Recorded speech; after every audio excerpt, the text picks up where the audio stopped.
Good evening and welcome to Hello, It's Us. Hello, It's Us is dedicated to educating the general public about issues that are important to the disability community. And as we do so, we believe that you will realize as members of the general public that these issues are every bit as important to you as citizens of Johnson County and of Iowa City. The program is a collaboration between the University of Iowa Center for Disabilities and Development, Public Access Television, and our good friends at Uptown Bill's Coffee Shop. My name is Mike Hoenig. I work as a program coordinator over at the Center for Disabilities and Development, and I'm one of the co-hosts. And I'm here with my friend and co-host, go ahead, Keith. My name is Keith Ruff. I'm a public advocate for disabled people and writing a book. And we've just decided that we're going to devote an entire hour to your book, so start getting your notes ready. Okay. I would like to start this segment with the question, how is medical marijuana doing? Are the people that need it, are they getting it?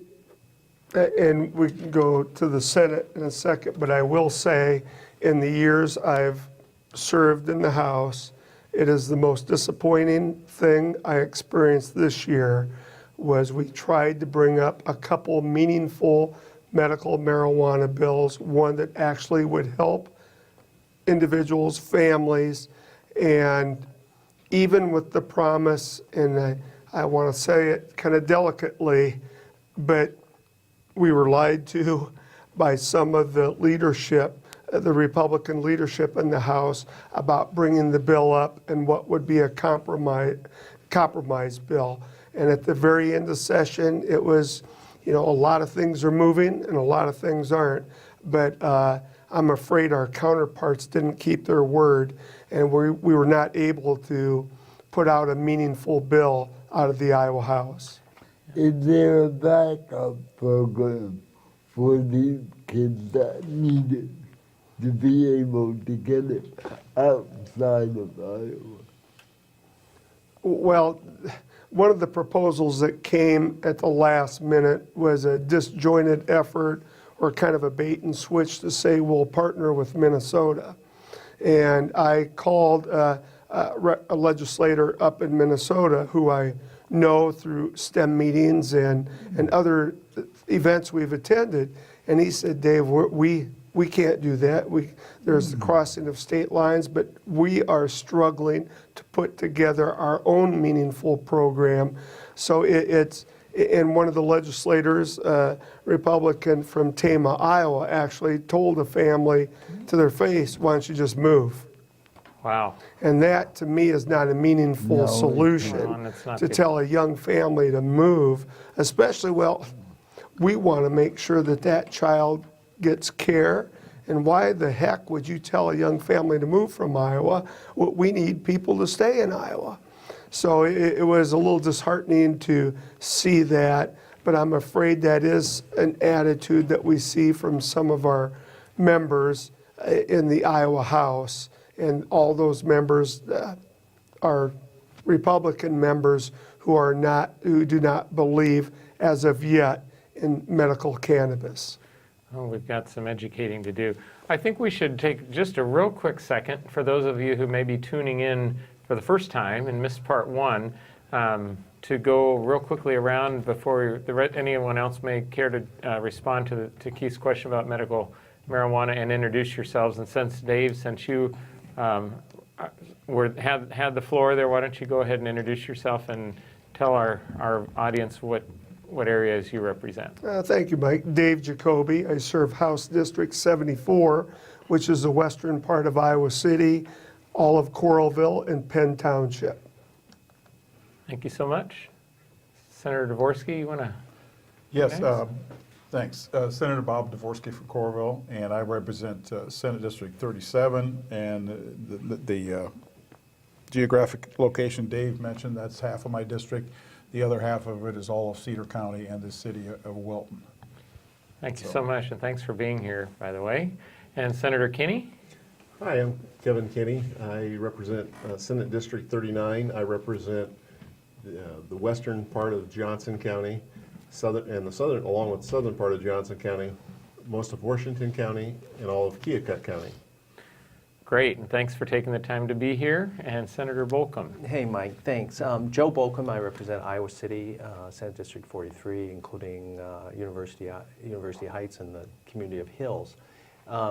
Representative Jacoby did a good job this session advocating on the medical cannabis issue, and the House Democrats actually did a terrific job trying to bring a comprehensive effort to the floor. You know, we passed a bill in 2014 to help these kids with intractable epilepsy. We require them to break laws in other states and break federal laws to get the medicine.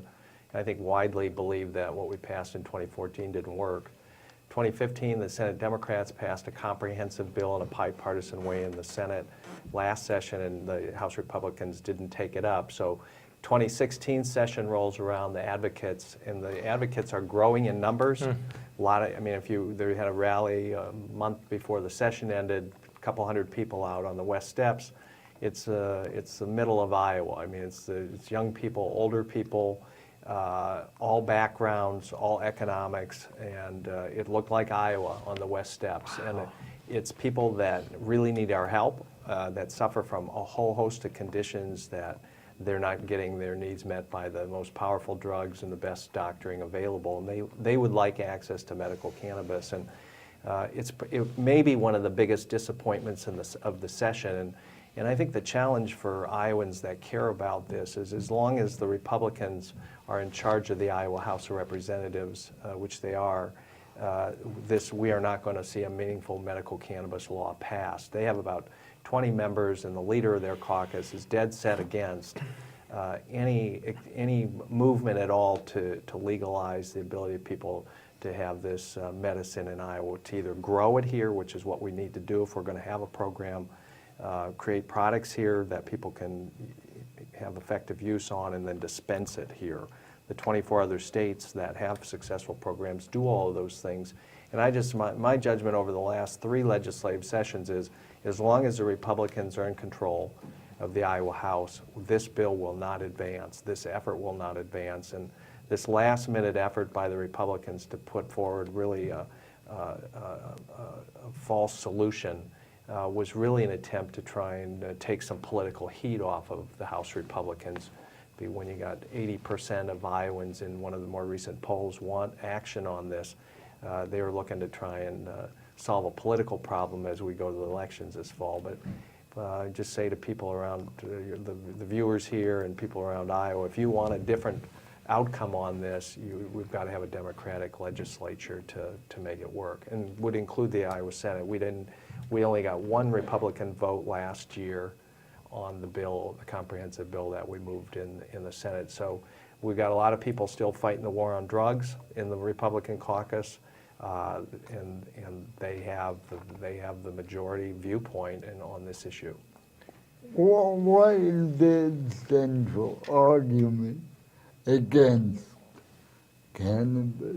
Well, mostly they say we need the federal government to test it. We need more research. And by the way, there's been a lot of research done on it that shows effectiveness. So we could use, and we're for more research, and that the FDA needs to approve it. Well, we've met dozens of patients that take FDA-approved drugs for Crohn's disease and epilepsy and MS, and those FDA drugs don't help them. In fact, some of the side effects of those drugs are some of the nastiest things you can imagine. You can watch the drug commercials on TV any week and see all the stuff they have to tell you that the drug's going to do to you. So just because the FDA approves it doesn't mean it's going to be effective for you. But those are kind of the 2 of the main excuses that we hear. And then there are people that just believe that if we have medical cannabis, suddenly all the kids will be smoking medical cannabis, and it'll slippery slope, camel's 10 under the nose, and then somehow it'll lead to recreational use. And so that you've got people that are just nervous about that. And we have all sorts of, we have an opiate. Senator Kinney led the effort to try and help deal with heroin overdoses. And we have an epidemic of people using prescription drug narcotics in this country, and in Iowa have tons of overdose deaths. Nearly 20,000 people a year die from overdose deaths from prescription drugs. So, you know, we've got problems, and I think we can have a controlled, responsible program with cannabis, like we try to do with other prescription drugs, right? Nobody's saying we should outlaw Vicodin or OxyContin, because those drugs are effective for people. But when they get in the wrong hands or people get addicted to them, there's obviously a problem.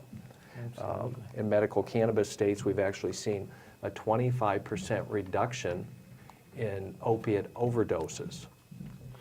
25% reduction in opium overdoses in those states. So I think we need to have a more thoughtful conversation about it, and I hope that can happen in the 2017 session. Would anyone else like to comment on that? I really need to commend Senator Bolkcom for his dogged pursuit of this and working on this for several years. And I want to thank the House Democrats too for their trying to do the best they could with that. I think a couple things that are major problems here though is, you know, what's the major opposition? Reefer madness. Yep. If anybody remembers Reefer madness that came out, you know, in the 50s or whatever, people still have this, or Cheech and Chong, you know, they still have this silly notion of what, you know, about marijuana and what it does. I even saw a report the other day where they showed a graphic on the problem with some states that actually had legalized recreational marijuana, and then they included states who had medical marijuana. Well, that's not the same thing at all, and for them to do that is a real disservice. And I think one of the things we need is the media, not including you, but the media to go out there and actually present it like it is, and explain some of these things, you know, and that has allowed some of the legislators to go in and say, well, this is a major problem. It really isn't. But I think the people are ahead of us on this. I mean, clearly there's 80% approval in the polls, and all sorts of influential people are promoting this. The other thing is we could use some leadership from our governor. I mean, he did sign the bill in 2014, but I actually think that was because he was running for re-election. But I think, you know, if he clearly needs to step up and show some leadership here, as well as the other legislators. I mean, they need to figure out how this actually works and how they can actually help Iowans. I'm really impressed with the, we're kind of seeing a theme. Those of you that tuned in last week heard Senator Dvorsky talk about, and Senator Bolkcom both talk about people getting out and pleading their case. And we're hearing it with medical cannabis. It sounds like, you know, there are lots of barriers, obviously, that are still in the way of that, but the people are finding their way to the Capitol. With the Aging and Disability Resource Centers, people are finding their way to the Capitol, and people are lobbying. And for those things that didn't get funded, which, you know, obviously we're still working on the medical marijuana, we're working on Centers for Independent Living and things like that. You know, but the message that seems to be coming through loudly and clearly is that people really do, if you want change, you have to get involved to create that change. Well, I certainly agree with that, but I agree, back it up a little bit, and there's one tremendous change effort coming up in November. It's called an election. And so when these people are out campaigning, you should ask them about that. Where were you on medical marijuana? Where were you on when the governor privatized, you know, 560,000 Iowans and giving private entities $4 billion? What are you doing about that? They're out there campaigning. People are going door to door. They're having forums, everything else. Now's your opportunity. The entire House is on the ballot and half the Iowa Senate, and they're out there knocking on doors. This is your opportunity to talk to them and ask them these critical questions. You know, if they don't have answers, tell them to get you answers. You know, that's why we're out there campaigning. So that's maybe more important than going to Des Moines. You can send a bunch of people to Des Moines. By the time you get there, everything is sort of, you know, 90% of the stuff is already nailed down. Mm-hmm. So you need to actually get out there, go to forums that are out there, talk to people when they go door to door. You know, it's a small state. Almost all legislators door knock. You need to bring those issues up and talk to them about it. It's something that I think that people need to advocate for. Last year when I went to the Senate, I probably didn't agree with Joe and Bob about the medical marijuana until I started meeting the different individuals that were coming to the Capitol and starting to learn about the different stories and doing some research on how this is helping people. And to me, that made it a difference to me. You know, I'm coming from the law enforcement background where it's a drug. Well, Yeah. no, it is a drug, but it's a drug that can help people. Yeah. And if we allow our medical staff and people to use it the way it could be used to help people, we should be doing that. Well, that's a real credit to you that you're, oh, you know, and there's really a message in there, again, for our viewers, that people do listen. And I mean the fact that you've learned from your constituents, and you've also learned from your colleagues here in the Senate and the House. That's real commendable. So I think people need to realize that, you know, that I think sometimes I hear feedback of, oh, I went to the Capitol and I don't know if they listen. You know, obviously we're not always, you know, you're human beings, but you know, you're going to listen if you're, so I think it's real important for people to know that we really need to get out there and let people know and educate on whatever issue it is. Because we can't put everything on your shoulders. It's up to the constituents to voice their needs loud and clear. I wanted to circle back a little bit to what we started to talk about in the first episode of this, and that is the managed care implementation. And I think it was Representative Jacoby that talked about families getting in touch and talking about navigating the system. And, you know, I think most of us probably have heard some of those stories about, you know, what families and people are having to go through. And that it was foisted upon people so quickly. I do know that there have been some strides. I mean, I was impressed, first of all, with the groundswell of advocacy that pushed back the implementation of it. But my understanding, I've done a bit of research here, and that there have been some gains made just in terms of oversight, in terms of stakeholder participation, to try to make the best of a tough situation. So would anyone like to jump in and talk about what might look a little different in terms of implementation and oversight than maybe things looked just a couple of months ago? Well, we spent a good deal of time during the session on an oversight bill. Actually, the Senate passed a couple bills. We passed a bill basically to pull the plug on going forward, and the Democrats voted yes, Republicans voted no. Then we voted on a bill, a comprehensive oversight bill, and again, it was a partisan vote. But then in the final negotiations, we actually worked with House Republicans on some language. You know, the privatization of these public services is right out of the Republican playbook. And while Governor Branstad unilaterally came to us a year ago and said, I'm doing this and you can't do anything about it, most of the Republicans were in his boat and did very little to try and slow it down or raise question with it. So now, given a lot of public interest in this, everybody has to kind of be for oversight. So we do have a bill, we passed some language, but I think it's just going to be words on a page. It's really going to be important for us to go to Des Moines. We have a special committee that's been set up, an oversight committee. They're going to meet a couple times between now and January 1st. But it's really going to be the forum of having legislators that want to ask the questions, press DHS, press these three private companies to make sure they're providing the care that people in our state need. But it's been unfortunate that it has been a partisan issue. I think we felt that the Medicaid program was pretty well run by the state.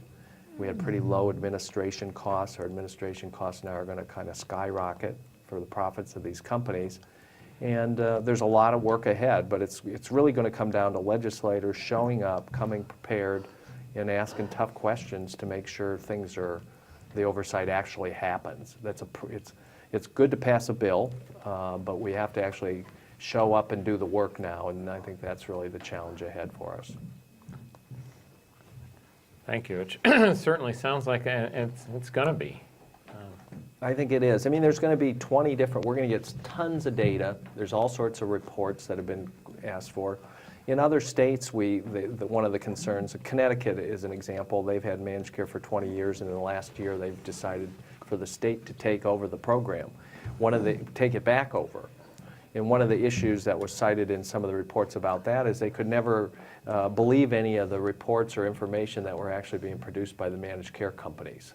You're saying things were rosier and people were healthier, and so we're the state of Iowa. We've got in this oversight legislation, there's probably 20 different things or more that we're going to get reports on. So who's providing the data? Who's checking the data? Is the data, so it is a very, very challenging thing to oversee this $4.5 billion expenditure of money. More than 500,000 Iowans need it or get some services from it. So it's an extraordinary change, probably the biggest change in the way we do state services that any of us are ever going to see.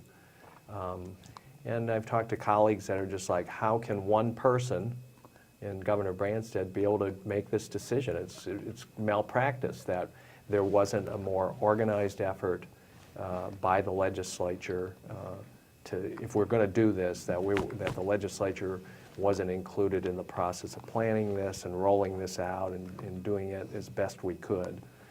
As Representative Jacoby said earlier, this was the rollout of this was just a complete disaster. Has anything been put in place if it doesn't work? Well, I think we've got like a multi-year contract. I think we're off to the races here, Keith. I think we've turned this over. We've signed contracts. I think we're going to be in this world for a while. And unfortunately, another sort of context thing, that over the last several years, the Republicans and Governor Branstad have always said that, the percentage cost in Medicaid for the state is keep going up, and the feds have scaled back a little bit on that. Because the state of Iowa was doing better, the percentage we got from the feds went down a little bit. So they've shot some statistics saying it's just getting too costly to do Medicaid with the state, and they've cited those. I don't know if they're accurate or not, but they've cited that and said, we got to do something about this. So they tried to figure out what to do about that the cost of human services is getting bigger and bigger, and the budgets were getting tighter and tighter, and we had to pay the Medicaid money. So what they've done the last 2 or 3 years is they've tried to gut DHS's budget and take that money to pay for Medicaid. And they've systematically done that the last 2 or 3 years. So a lot of your other services in DHS are being cut back because they need the money to pick up the Medicaid. And then now they see this privatization thing as the savior to come in, and this is going to cut back and save everything. So the governor's office really, I think, was really irresponsible and went out ahead and decided to change the entire system. No other state in the United States has done this, changing the entire system at once. Other ones have done parts, but not the whole thing. One of the things that I've never completely understood about this is that talking about cost savings, and yet we now have administrative overhead with paying the contracts for these 3 companies. Right. So it's amazing. I'm new to Health and Human Services Appropriations Subcommittee, so they had in the MCOs come in and talked about oversight, and I threw out the idea, why don't you make the MCOs pay for the oversight? Well, that didn't go over very well with the Republicans, but I don't know why they shouldn't. I mean, they're making enormous amounts. They're going to make $500 million or something like that. 18%, as you said, something like 18% overhead, and they won't break that down. We've asked for breakdowns on that. They won't do that. So it just, at one point the governor actually said, who's going to provide oversight for the MCOs? And he said, the MCOs. He actually said that. Now, he's backed that off a little bit since then when people are questioning it. But it's just amazing how DHS does have some authority, and they do have some control, but they sort of refuse to use it on some of these things with the MCOs so far. So we'll see what happens. But that whole context where they've systematically sort of tried to cut back on human services over the last several years just ties into that whole situation. And the whole letting or vetting of the MCOs is so questionable. I actually have a family member who works with a major MCO in the United States, and they were not one of the bidders. They were not asked to, but they did do in that short amount of time that the governor rolled this out without any vetting. They took a look at it and said, there is no possible way you can meet the numbers that your governor is saying that you're going to reach in savings. He said there's no possible way unless you cut critical care, critical health care for a number of people in Iowa.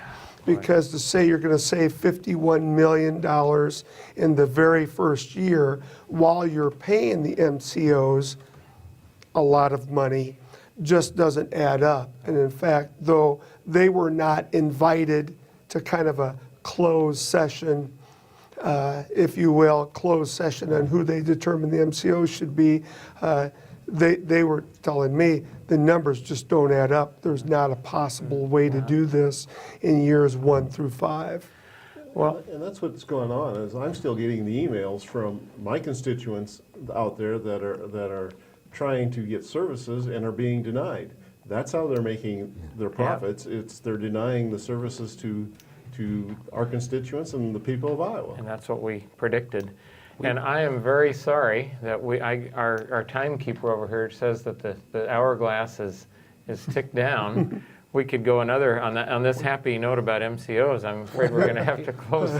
Maybe promote Keith's book one more Yeah, time. well, That's a happy note we can That's end on. right. Mike, Senator people Bolkcom. people viewing it, if you've got a Medicaid problem, call us. We can Yeah. get through to stuff. So if you're at home and you're watching this, get in touch with us. We know how to get to the people Please. that need The to. DHS reacts when we call them. They do. Wow. Senator Bolkcom, is there a 1-800 number? Well, there's state numbers. I just think Okay. we're online. People can find their Okay. state legislator. Okay. Get your state legislator involved if you're having problems Thank you. getting services.